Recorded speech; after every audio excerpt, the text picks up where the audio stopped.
Hello everybody and welcome back. It is Jeff again. And I haven't done any progress on... Ooh, creeper. Hi, buddy. Hi. Get away. No, hurt me. No, no, no, no, no! Oh, good. You only did one damage. Weak creeper. Oh, know where he exactly came from. He must have come from back here, actually. Yeah, some places in here might be dark enough to spawn something. He must have come around here because I don't think this is. Oh, maybe right there. I don't know. Either way, I haven't made any progress on this yet. I've had a few good suggestions on how to fix this. One of them involved using pistons to push the obsidian back up so that it wasn't a layer too low, but I don't think pistons can push obsidian. I'll have to relook into that, but I'm pretty sure they can't. Somebody else also said I should move the dispensers up to the top, and therefore that would be out of the way, but I don't think I can get the redstone fit in there in the right way. Somebody else, however, mentioned instead of doing the bottom layer, to move the bottom layer back up and move the sides in a couple, and then it would essentially hide the piston kind of like in the corner. And that might look a lot better, actually. So I might work on doing that, but I'm not going to work on doing that right now. Right now, I figure it is time to go back to the beach property and do a little bit of cleanup over there while the investigation is continuing and making sure that I, keep my distance from a potential murderer on the server. That I need to go tear down this old fire truck and get it ready to go. Oh, I don't know if you guys saw or not, but the Nether hub has changed, and I'm curious to see the direction that this is going to go. I'll just show you guys really quickly because I figure you guys would like to see it. There's a lot of stuff. Oh wow, it's changed even more since I was here yesterday. And a lot of things are getting dug out. Some portals have moved up here, which actually changed the way when you come to the spawn portal and come on in, you now come up to one of these portals. But they actually look like they moved, so maybe you don't anymore. I'm not 100% sure, but I like the whole way that this is going with the people who put in work. Chad did an amazing job down here, and I think BTC's been working on the upper part to make it look a little bit better. So I'm really liking the way all that's going, but I'm just here out of curiosity to see where this one spawns me to now. So it does. I guess it spawns you to one of these top portals. So I don't know if that's going to change at some point or what the deal with that is. But either way, I just wanted to show you guys that because I've been looking at it. And now I almost feel like with this being such a big open room, I almost wonder if my closed off tunnel is really the way to go with this anymore. So my tunnel might even be changing just because I wanted to more fit with the aesthetics that the new Nether portal are going to bring. But I'll probably get rid of these signs, but I think I'll leave them there for now. I like them. Caution, possibly bad time. Which those caution signs were so much more accurate than I think anybody realized. Hi, Pigman. You're kind of there in my way. It is night. I think I'm going to sleep here. I don't mind sleeping here.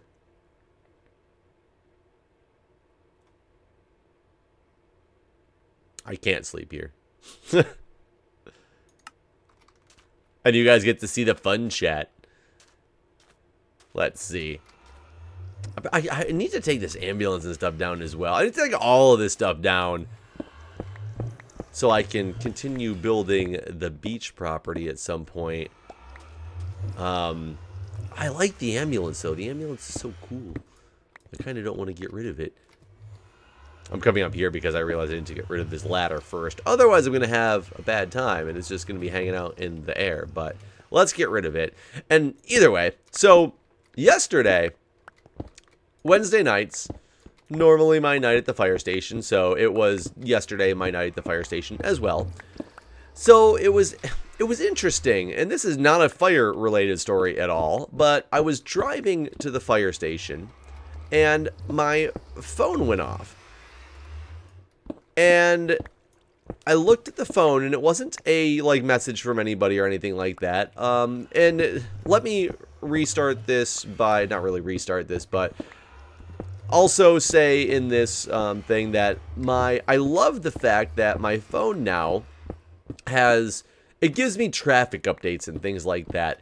And it's weird as a nurse that I work kind of like random off shifts and things like that, and it knows that I've put in my phone at some point that where I work is my work location. I don't remember when it asked me that, but it asked me something about, you know, where I work, and or if I wanted to save a certain location as a work location, and I did. So on a daily basis, not really necessarily daily, but every other day, every couple days, something like that, it gives me an update and tells me the traffic between my house and between work. And I was like, oh, that's cool. It knows when I work. It looks at my schedule, all that stuff. It's gonna know, because I put my work schedule into my Google Calendar. So I figured that's what it was basing off of at first.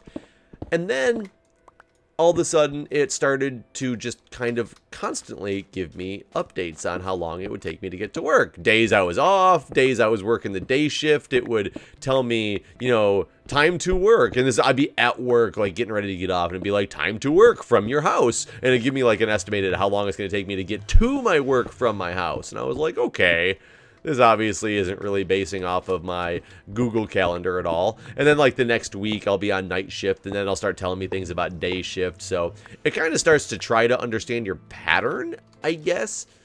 But it could never really like pinpoint it down for me too much as a nurse that was working. So it's been doing that for, you know, a few months now. That's been the case. It stopped doing that relatively recently. It doesn't give me my time to work as much anymore. And, well, I also find it funny that it would tell me my time to work from someplace when I was at work, and I have my location services turned on, so it would know exactly where I was at. So I don't know why it would tell me from your address to your work location it's going to take you this long. It's like, no, I need the other way, obviously, right now. I don't know why you're telling me this, but whatever. No big deal. So yesterday, I was driving to the fire department, and I was on the Baltimore-Washington Parkway. And on the BWP, what do I not need? I don't need those buttons. I want these panes of glass. On the BWP, I was driving on it, and all of a sudden my phone went off, and it had an update, a traffic update, and it straight up said, which I thought was really crazy. It said something like, your commute time, 1 hour and 50 minutes. And I was like, where the hell is this thing going to take me to for 1 hour and 50 minutes? That's kind of a, you know, a lot of time to be spending on the road. And it said to my fire department. Oops. And it was because it said there was an accident on the BWP. And it offered me alternate routes to be able to like get around. And I was like, well, that's pretty interesting and nifty, but I can see the accident up on the horizon, so I know that I'm coming up to it relatively quickly, so I'm not going to take these alternate routes. I'm just going to kind of, you know, cruise on this thing. So I get past the accident, and a couple minutes later, it went off again, and it shows me on the map, like, where I'm going to, and it tells me there's another accident now in the Capitol Beltway, and they had even increased the time more, even though I was multiple miles farther down the road. And then all of a sudden, traffic came to a horrific standstill. So I then proceeded to take the alternate route that it had started to give me. I opened up Google Maps, found the alternate route, and took the alternate route, and it still took a while, but less time than it said it was going to take. I'm filling this thing in a little bit, so I need less sand to fill in this whole monstrosity. We'll do it up to like there, and the rest will be sand. So I started thinking about it when I was driving there, and I was like, you know, I don't have anything about the fire department like plugged into my phone. I thought at first when it started doing it for me for work was because I had my work schedule in there, but that was obviously not the case, because even without my work schedule in there, or with my work schedule in there, it would give me random times of to and from work when I go. But I have kind of an unsure schedule on when I go to work. And I'm like, you know, this is weird.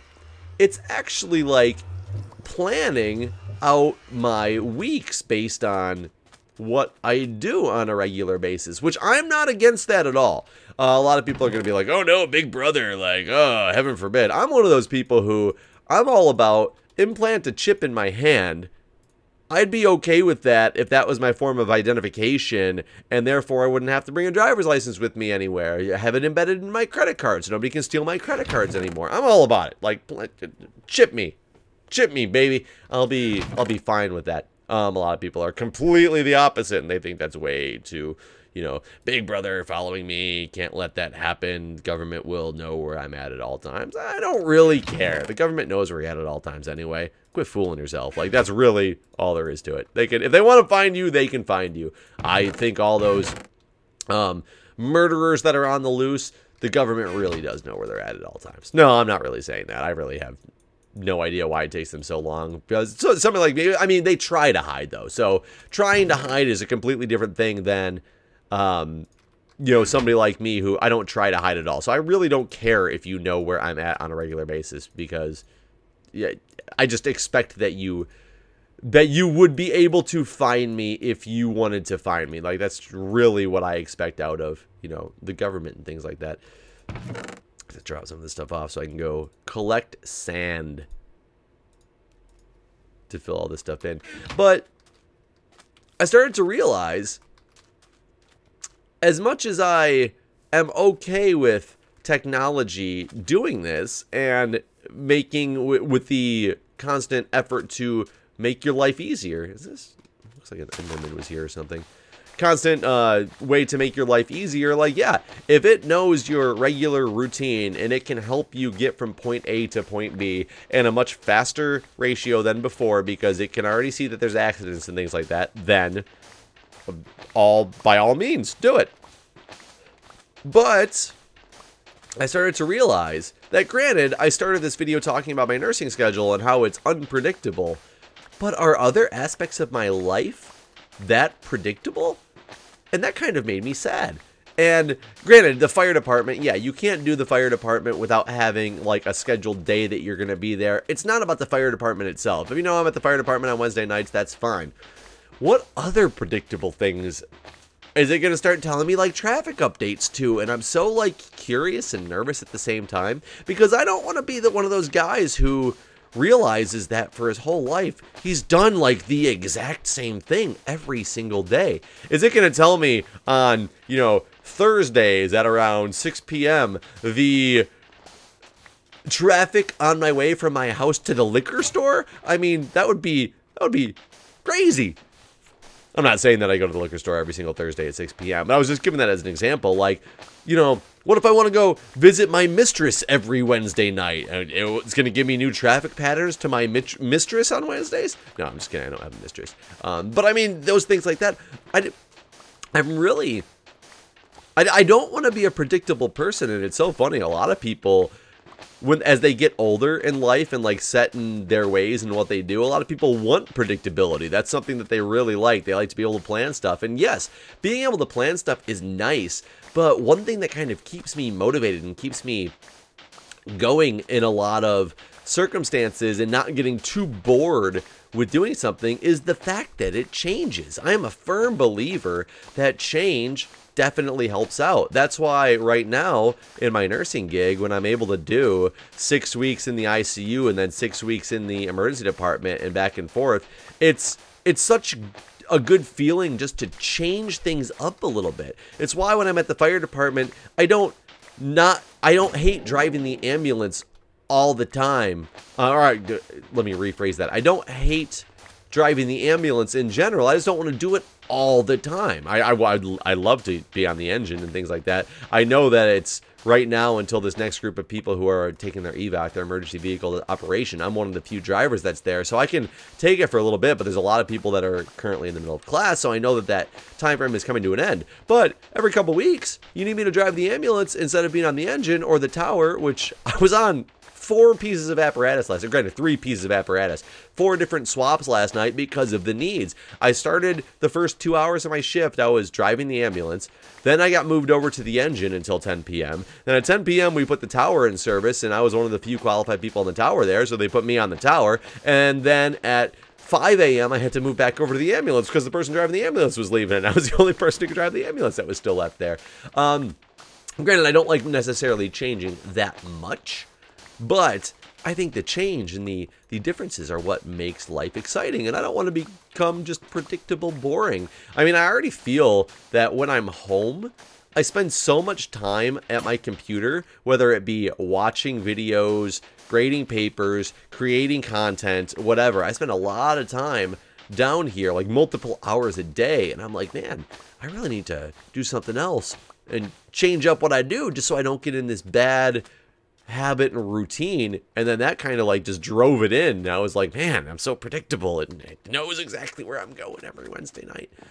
I don't know. It's not really related because, you know, Wednesdays you have to have a schedule. It was just the first eye-opening time that it was something that wasn't in a calendar of mine. It wasn't something I do on a regular, well, I do it on a regular basis, but I don't put it into my calendar so Google wouldn't know except for my actions. And I guess it probably halfway based on the fact that on Wednesdays, typically I go to this place and I'm currently en route to this place, and it knew what roads I was on. And I do take different roads consistently there. I sometimes drive through the city, depending on how bad I think traffic is, and I sometimes take the BW Parkway / 495 route to get there. It's a lot longer, but it's a lot quicker when traffic in the city's really bad. So I don't take consistent roads, so it could, I mean, it just kind of took a guess on where I was going, and it was absolutely right. And like I said, it's kind of a weird feeling. Speaking of GPSs,